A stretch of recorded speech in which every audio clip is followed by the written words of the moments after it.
Hello, welcome to Jack's Curated Business Ideas, presented by Jack Lookman and Juwon Ogungbe. We shall share great content on curated business ideas and related topics. This could benefit entrepreneurial minds, unemployed persons, and those seeking alternative or complementary income streams. You are welcome.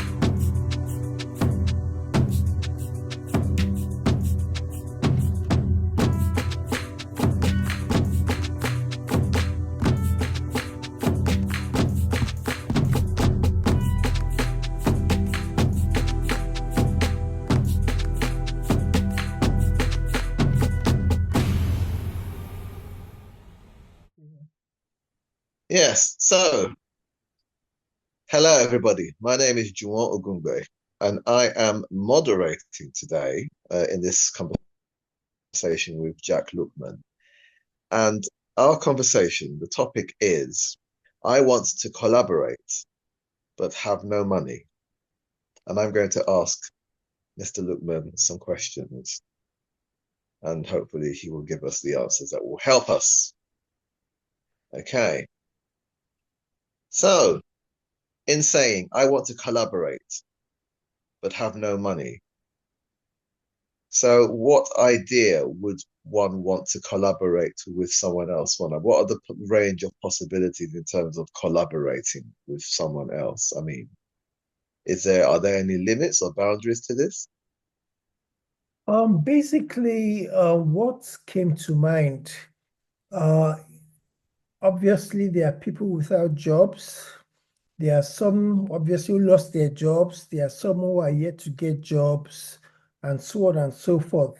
So there is a bit of a gap in the, I won't say employment market, but in the work market, either as entrepreneur or paid employee. So there is the need for something like that. In those days when we were growing up, the modus operandi, you need to know someone or get somebody to invest in your business and takes full control and maybe gives you peanuts, etc. But the whole idea of this, especially in this digital age, is that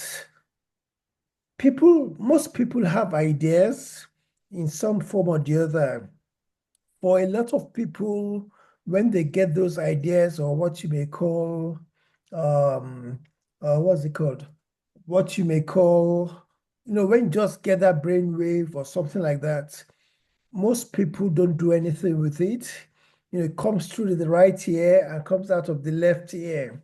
So what I'm trying to propagate is that if you're able to capture your idea, whether you get it in the bathroom or you get it when you are traveling or whenever, pen it down, articulate it properly, and then nurture it, continue working on it, and then sort of perfect it. And then at some point, now in my native Yoruba language, there's this saying that some people have the brains but no cap, and some have the cap but have no brains. Putting it in other ways is just like saying that some people may have ideas but no money, and some have a Mhm. lot of money but either don't have the ideas or the time to execute projects.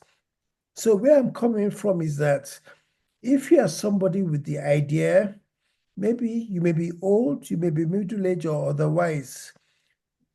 In any business, there are different things you bring into the business. A lot of people focus only on the money, but the money is just a part of the equation. For example, if you have the idea, if you are passionate and you can see it through to completion, if you can maybe project manage the process so that you do all the legwork and then your collaborators, be it the investor, be it the marketer, be it social media manager or whatever, you can put resources together and then jointly accomplish the idea. So at the end of the day, what is important is the success of the idea and getting it off the idea stage and executing it.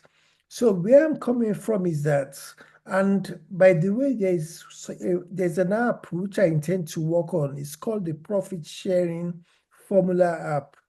I've done books and content on it. It's on the internet and all that. But I think that with that app, for example, traditionally when you have the idea and you're involving an investor might ask for 50%, 60, 70% of the returns. In most cases, it's not fair on the person who comes with the idea. So the whole idea behind this profit sharing formula app is that you quantify effort and what other people bring onto the table. Excuse me, you quantify everything. And then when you are sharing the profits, you are sharing it in a fair way, in a fair, ethical way. So back to your question, with the collaboration, maybe you want to collaborate but have no money. In this day and age, money shouldn't be an impediment. On the one hand, you can leverage your network. You can leverage old classmates. And by the way, in my experience, most classmates, you have some who are struggling, you have some who are just average, and maybe you have a few, maybe a handful who are making a lot of money, high earning individuals. So you can actually tap on that pool of resource of classmates, maybe secondary school, primary school, university, workplace, etc. You can tap that resource. Also, you can tap your extended network.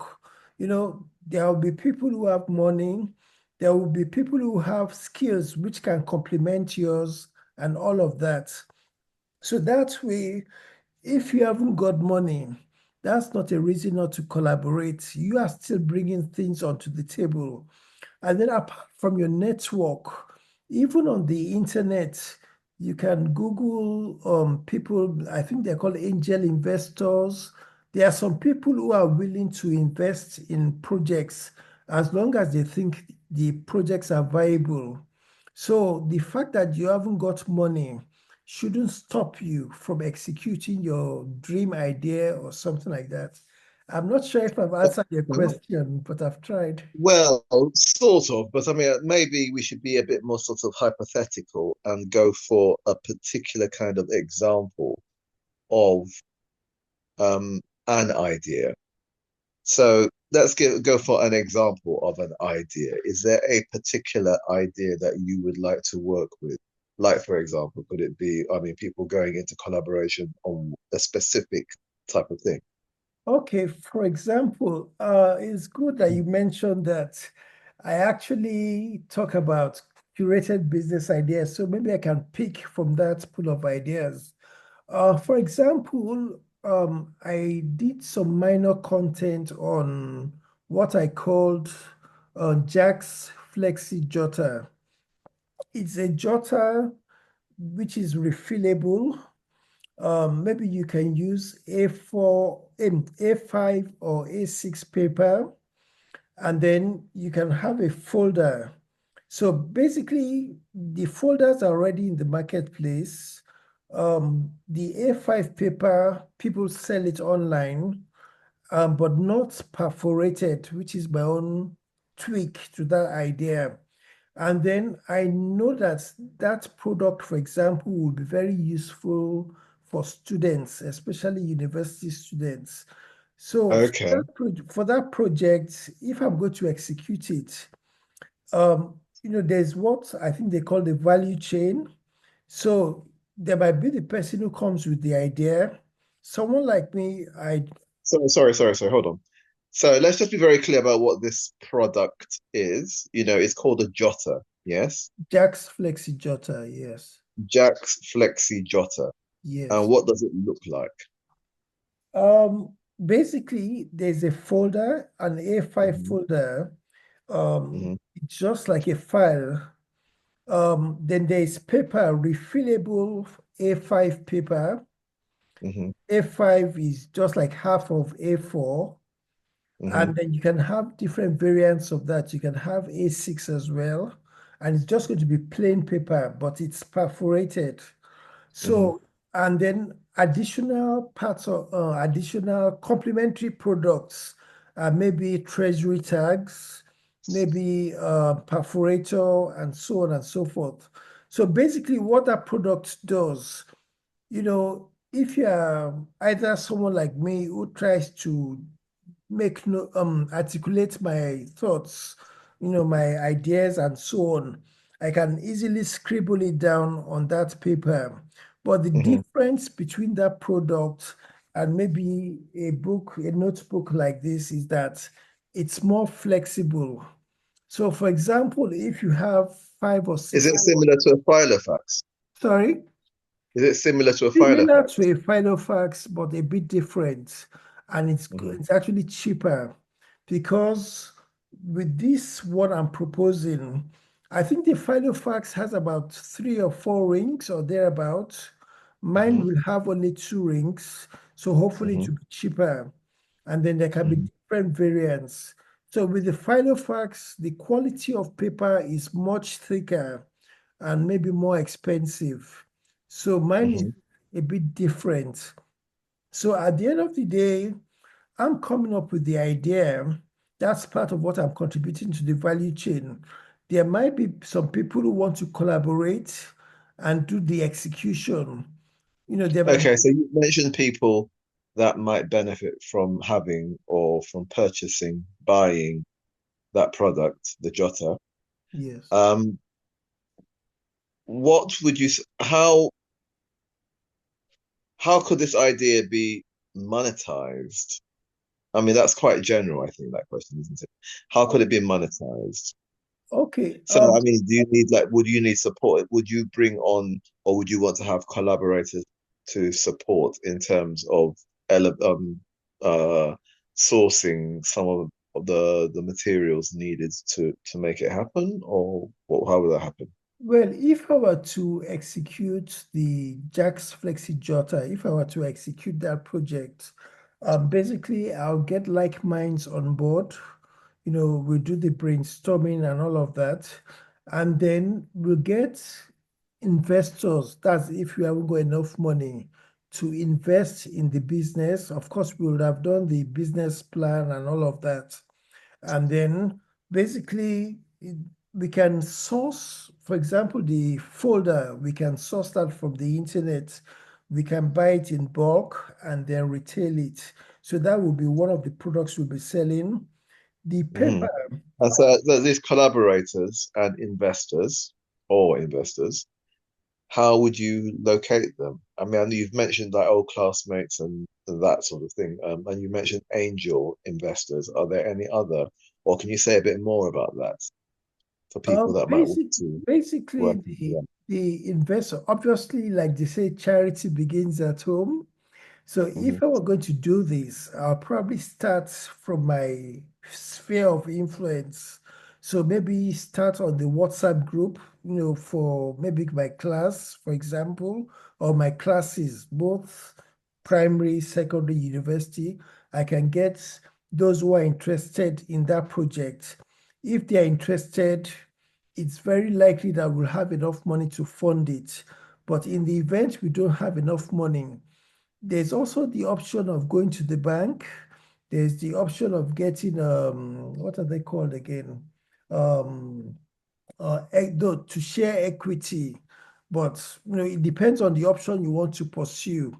But in terms of raising the finance, I think basically from that sphere of influence, I can get enough people interested and enough money generated. With this project, it's a low budget project. It's not a very high budget project, high budget project. So maybe with a few £1,000, you can set the ball rolling. So, and if I'm So going to it's like with that process then of like, well, putting it together, assembling, or the making of each of these jotters, what would that basically, the entail? process is going to involve, first of all, we have to source the material or the products.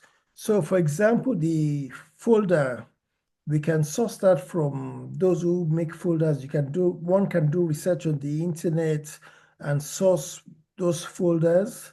On the paper, you can either use your local printer or binder, or if you want, you can ship it in from China or wherever. The treasury tags, same thing, you can source it from the internet. So basically, you are going to be selling like almost like retailing, but it's going to be unique to you. So, and in terms of dispensing it, in terms of selling it, you could leverage online stores. You can have your Shopify account. You can have your eBay account. You can sell it on Amazon, etc. So all those are some Come of the on. outlets. So that's what where so when you've made the product, that's where it will be available. But what about letting people know where that these things are available to buy? So the marketing and advertising and that sort of thing. How would that be done? Yeah, for the marketing, I'm going to leverage first and foremost, if you are selling on say, a platform like Amazon or Shopify, you can actually leverage those platforms. But in terms of your own marketing, you can do adverts on social media marketing. So you can do on Facebook, even YouTube and other platforms. Also, you could put in adverts on places like Google, use search engine optimization and things like that. And then, of Okay, course, so I think so the SEO or search engine optimization is probably quite important because otherwise it might be a sort of scattergun sort of yeah, approach yeah, to presenting this stuff on social media. Because how yeah. would you know the people that very, very specifically would have a need for a jotter? It's almost like would there need to be some market research done to know exactly how to target the people you want to reach? Yes, you're going to do your market research, and that's going to be part of the business plan. But when you're doing your marketing, first and foremost, just from a creator's point of view, it is targeted at especially students, university students, maybe secondary school students or college students, and then and also creators. Those are the primary audience initially. So from the Mhm. time you test the market, that might open up opportunities. So, and in terms of the audience, you could either leverage audience in your country or maybe between different countries. Yes, so how there's something I'm thinking here about the the re it's like on a social media, say it's Facebook. Maybe Facebook is not the ideal place. Will there be like particular platforms that are more sort of suited, for example, to students than say Facebook? Well, that's going to be part of the what's it called? Part of the market research. So, for example, one of the things you will want to do is find out, one can do a Google search or something like that to find out where most of your target demographic, where they hang out. So, for example, I know with Facebook, it's usually the older generation. Mhm. With TikTok, it's the younger generation. So, as part of your market research, you search for where most of your audience hang out. So, for example, on Facebook, we have Facebook groups and things like that. So that's Hmm. part of where you can target. Also on Facebook, you can target maybe age demographics. So, for example, if you are targeting university undergraduates, for example, you can target people between maybe age 15 and maybe age 25.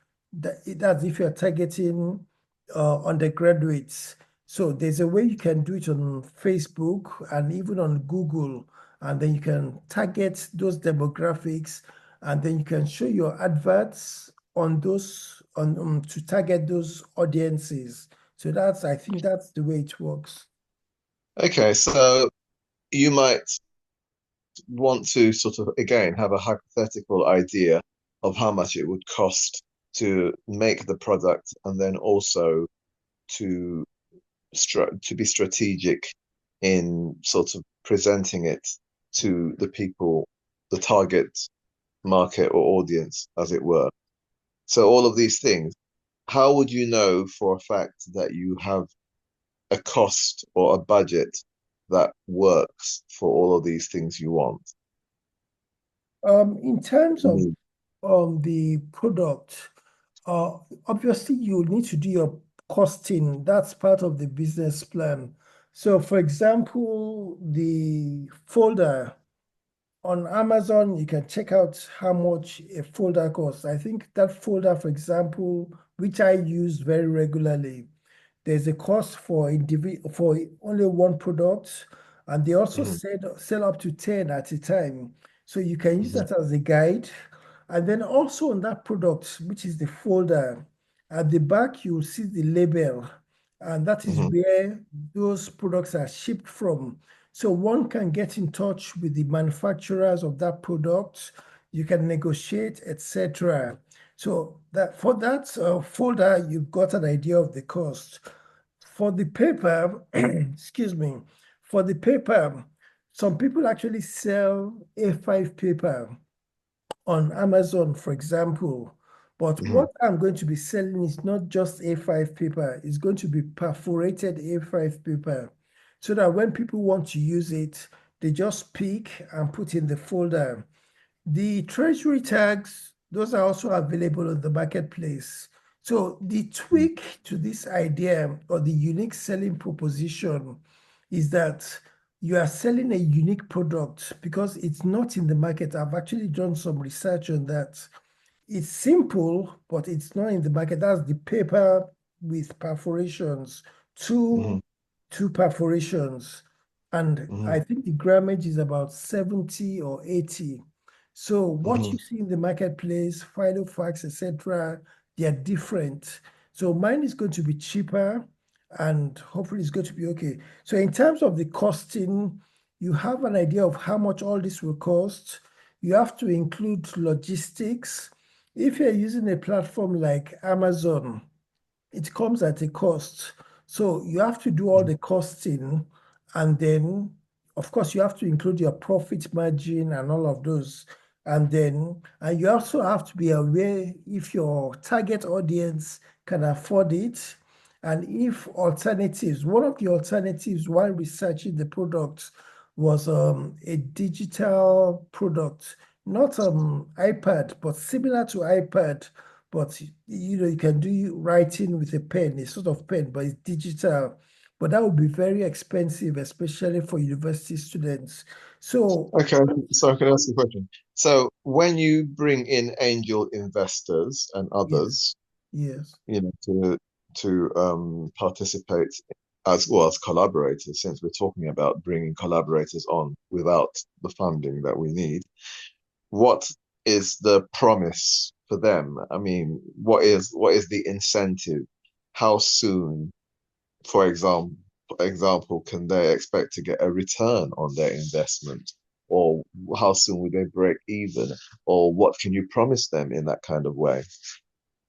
Um, I don't know about promising, but basically what I can do as part of the business plan, there's what they call I think it's called cash flow.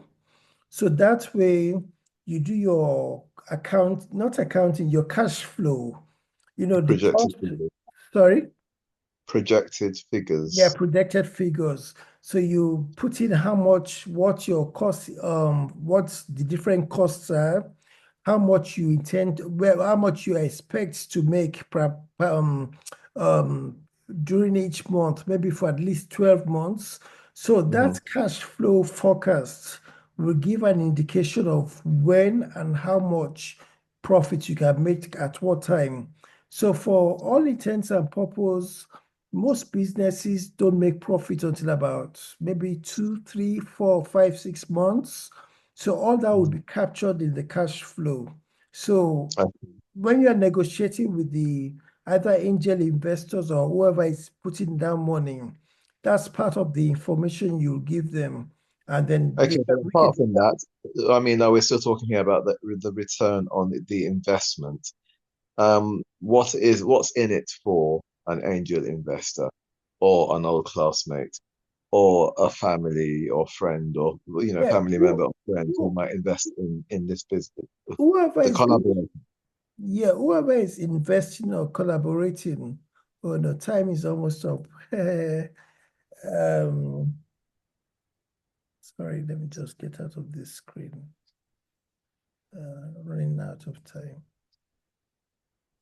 Yeah, whoever is going to be investing with the profit sharing formula app, basically different people are putting in resources.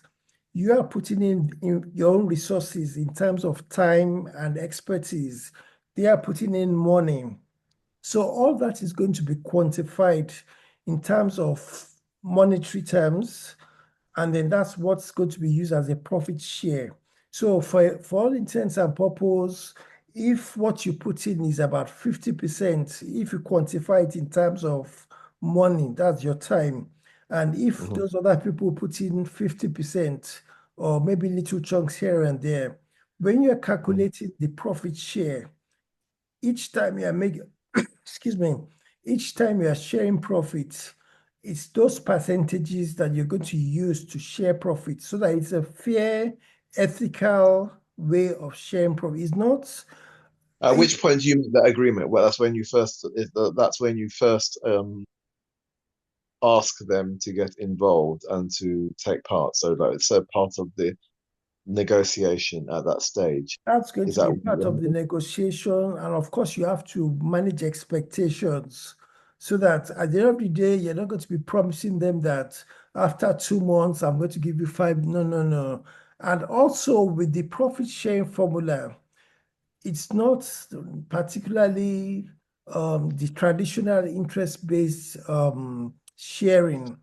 If something like COVID happens or some other challenge comes through, you have to manage that. So if your forecast was to give them £50, for example, and something like COVID happens, you have to review the plan to suit the situation. So I'm not Mhm. in the process of either promising heaven and hell. I'm going to be realistic. So we are going to be in it together. If we make profit, we make profit together. And if we make loss, we make loss together. But we'll take Mhm. every care to make sure that we make more of profit than loss. So Okay. All right. So, is there anything else that you'd like to say about this topic that we've been discussing, which yeah, I is know basically time about, is I know time is short, but basically what I do, I post content on YouTube, and I also try to uh, um, convert the content into text. So hopefully I'll go into a bit more depth. So this will be on curatedbusinessideas.com.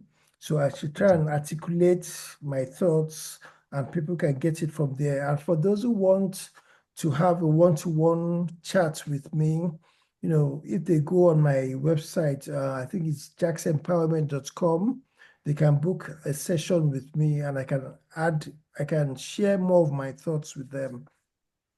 okay. Well, thank you. Thank you very much, Jack, for this enlightening conversation we've had today. Yes. And there will be another one pretty soon, won't there? Yes, hopefully. Thank you very much for your time. Thank you very much. Sure. Okay. Okay, then. Bye-bye.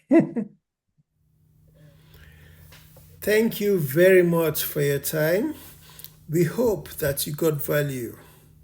More content from Jack Lookman can be found at curatedbusinessideas.com and jacklookmanlimited.com. You could also get more content from Juwon Ogungbe at juwonogungbe.com. Please consider liking, sharing, subscribing, and reposting. From Jack Lookman and Juwon Ogungbe, Ireo Irekabiti.